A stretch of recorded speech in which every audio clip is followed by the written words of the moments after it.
ఏమండి మా ఊళ్ళో 20,000 మంది ఉన్నారండి.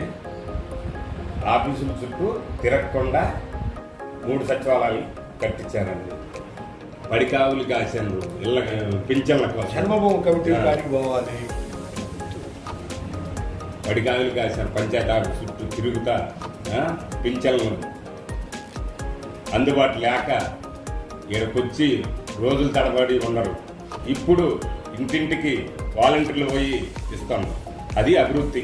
మా ప్రభుత్వం వచ్చినాక సీసీ రోడ్లు వేసినాము, డ్రైనేజ్ కాలువలు కట్టాము, మోటార్లు వేస్తున్నాం, తాగునీరుకి ఇబ్బంది లేకుండా చేస్తాం. మీకు ఏ పథకం కావాలన్నా డైరెక్టర్గా అప్లై చేసుకోండి, మీ అకౌంట్లోనే డైరెక్టర్గా పడతాయి. ఇలా చేసే మగోడు ఎవడన్నా ఉన్నాడా? జగనన్న తప్పితే ఎవడలేడు.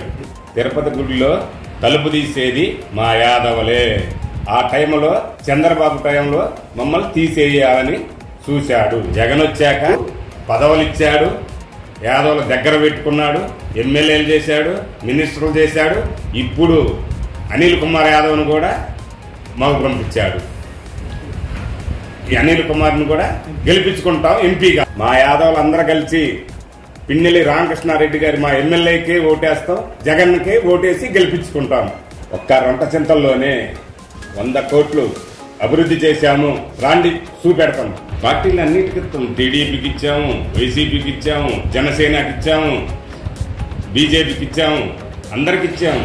పార్టీలతో సంబంధం లేకుండా మా జగనన్న అన్ని ఇచ్చారు. మండలంలో వాళ్ళు జగనన్న సంక్షేమ పథకాలు అన్ని ఇస్తున్నారు, అన్ని ఓట్లు మాకేస్తారు కదా. ఈసారి రుంటచింతల ఓట్లన్నీ రామకృష్ణారెడ్డి గారికి.